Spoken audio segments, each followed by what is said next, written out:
vorrei presentare qua,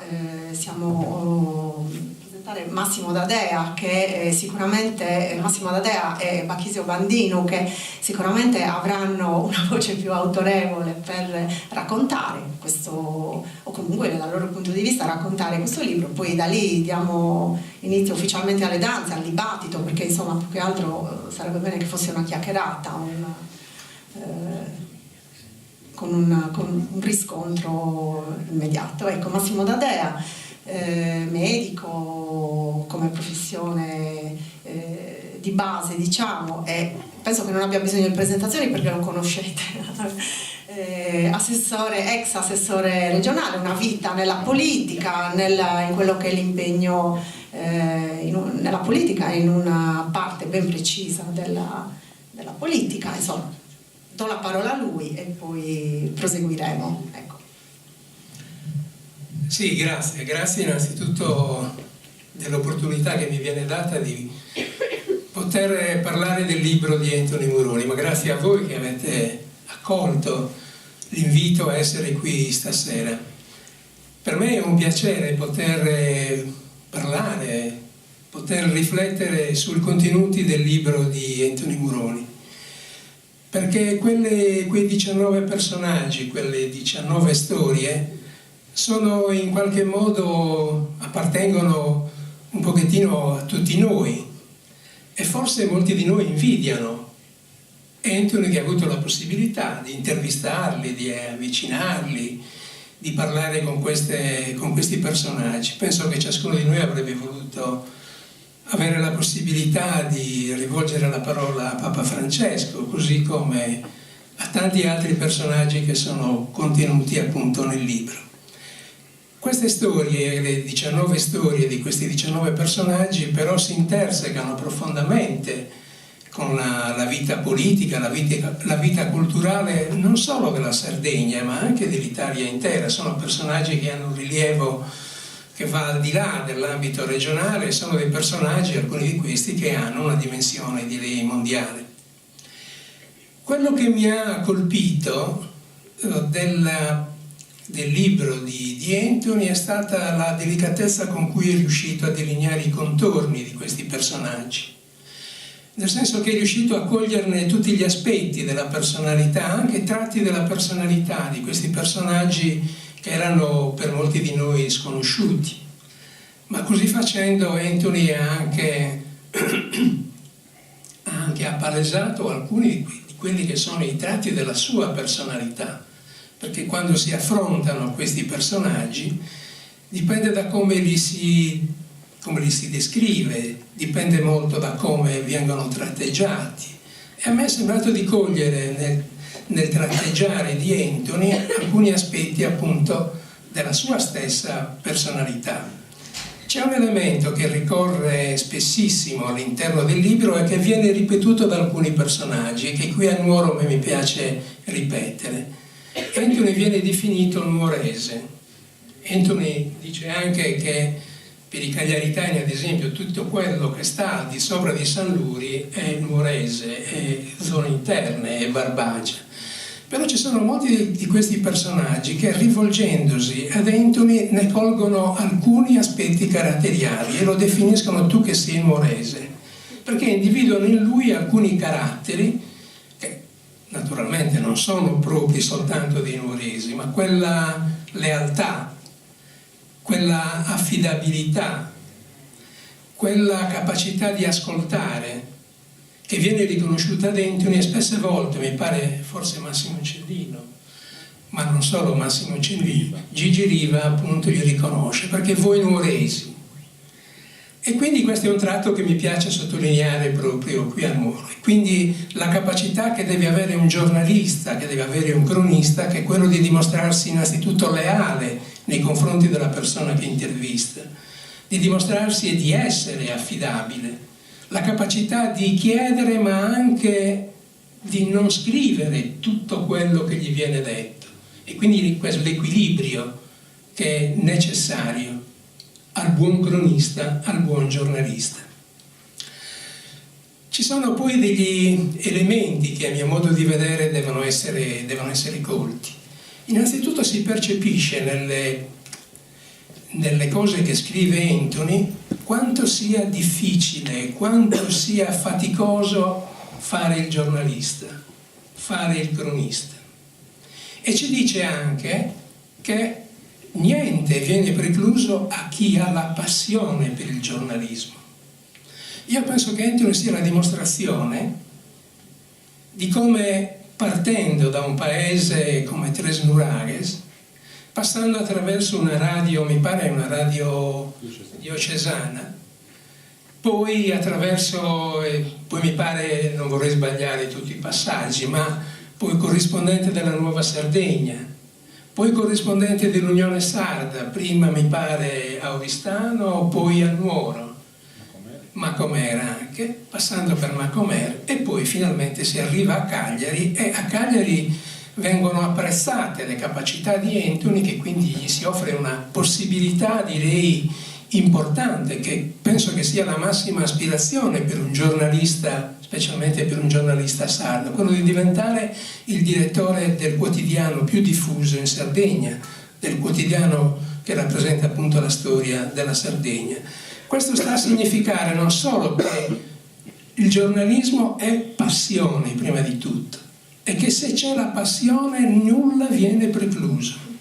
Qualunque obiettivo può essere raggiunto, però ci vuole passione, e come ci dimostra Anthony ci vuole la capacità di soffrire, la capacità di accettare la fatica che comporta. Pensate a tutti quei giorni in cui Anthony è stato lì a Roma ad aspettare il conclave,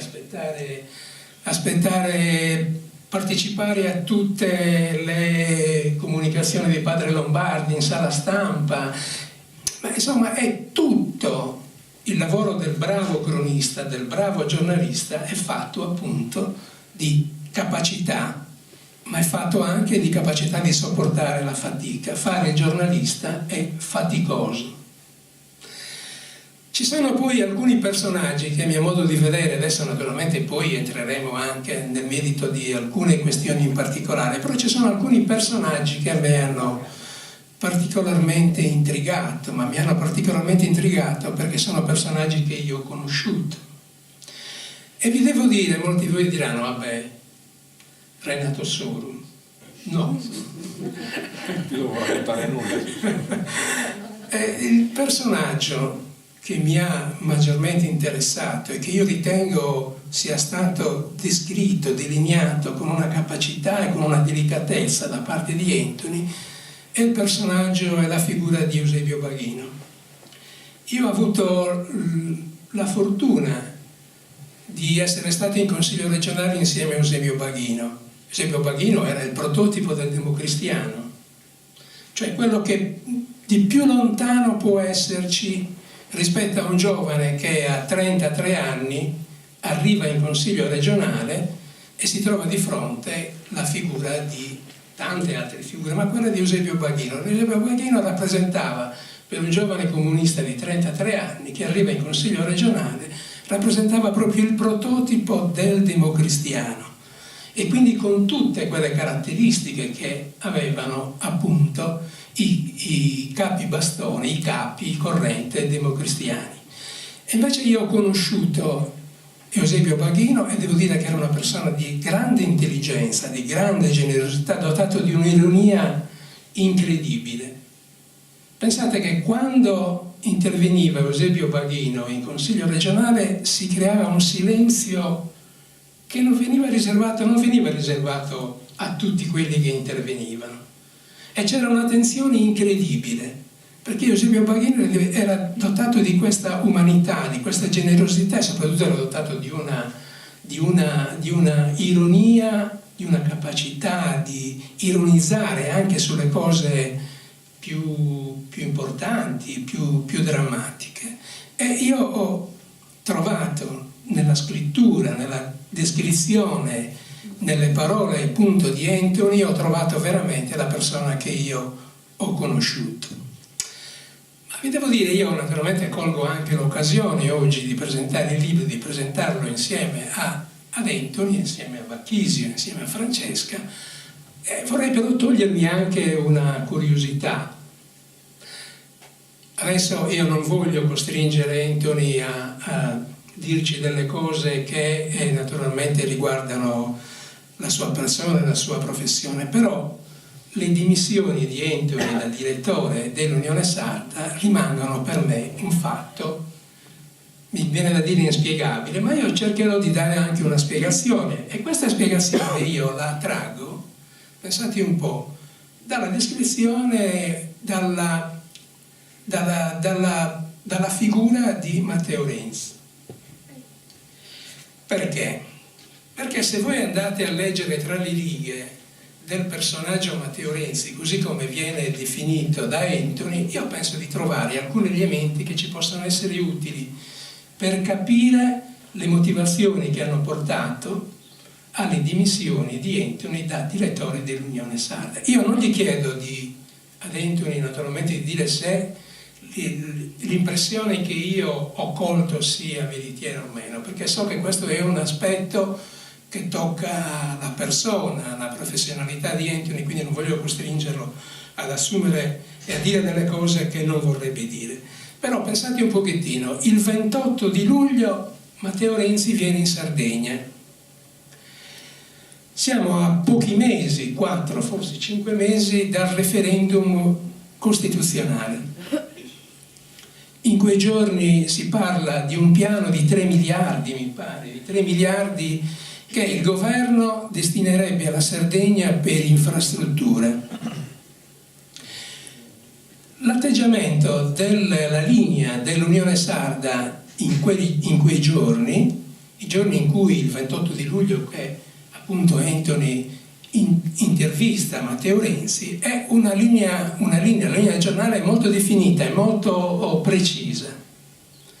C'è un atteggiamento, direi, che si coglie tra le righe di contrarietà nei confronti del tentativo di Renzi di rottamare la Costituzione.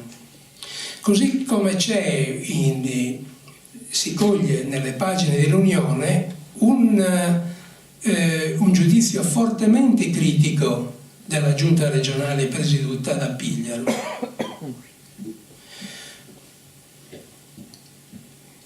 Ebbene, è una linea politica, è una linea editoriale molto coraggiosa, perché significa mettersi contro il Presidente del Consiglio, significa mettersi contro o comunque avere un atteggiamento fortemente critico nei confronti della politica portata avanti dalla giunta Pigliaro.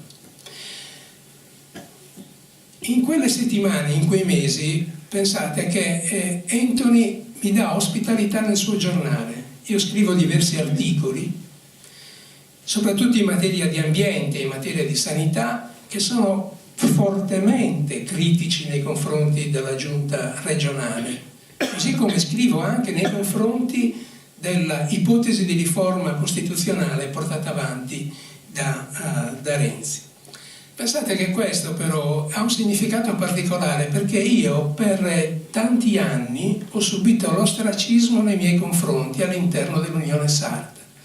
La mia partecipazione quale assessore regionale all'interno della giunta presieduta da Renato Soro aveva comportato per me l'ostracismo del giornale.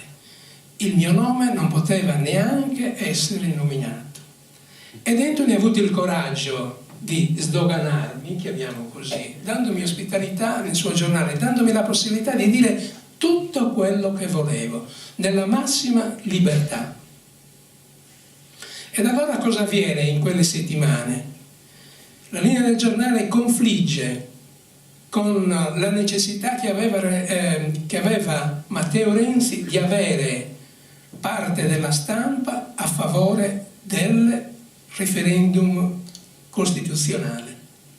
Così come oramai era intollerabile probabilmente per la giunta regionale avere la spina nel fianco del maggiore quotidiano della Sardegna, che ha un atteggiamento critico nei confronti appunto della politica della giunta regionale. Ecco allora che i due obiettivi si saldano e diventa quindi necessario che il maggiore quotidiano sardo assuma un atteggiamento che sia a favore del referendum costituzionale, così come è necessario che cessino gli attacchi nei confronti della Giunta regionale, soprattutto in materia di sanità e soprattutto in materia di ambiente. Ecco allora che, questa naturalmente è una conclusione a cui arrivo io, ecco allora che l'editore, verosimilmente, viene in qualche modo convinto attraverso delle argomentazioni molto convincenti e che quindi si arriva al cambio e quindi si arriva alle dimissioni di Entri. Nel giro di pochi giorni, di poche settimane, il maggiore quotidiano della Sardegna assume un atteggiamento, cambia completamente linea politica. È a favore del referendum costituzionale di Renzi. Mi pare che 2 giorni dopo c'è già una serie di interviste a favore di alcuni assessori regionali, che significa che il vento è cambiato anche nei confronti della giunta regionale. Ecco, io questo ho voluto dirlo, ho voluto ricordarlo, e ripeto, non chiedo niente ad Anthony e non voglio sapere neanche se la mia ricostruzione sia corretta o meno, ma questo sta a significare che il giornalista, fare del giornalismo in modo serio significa non subire condizionamenti, significa portare avanti i propri convincimenti, significa non sottostare a qualunque tipo di pressione che viene esercitata dall'esterno. Penso che questo sia il più grande elogio che si possa fare di un giornalista.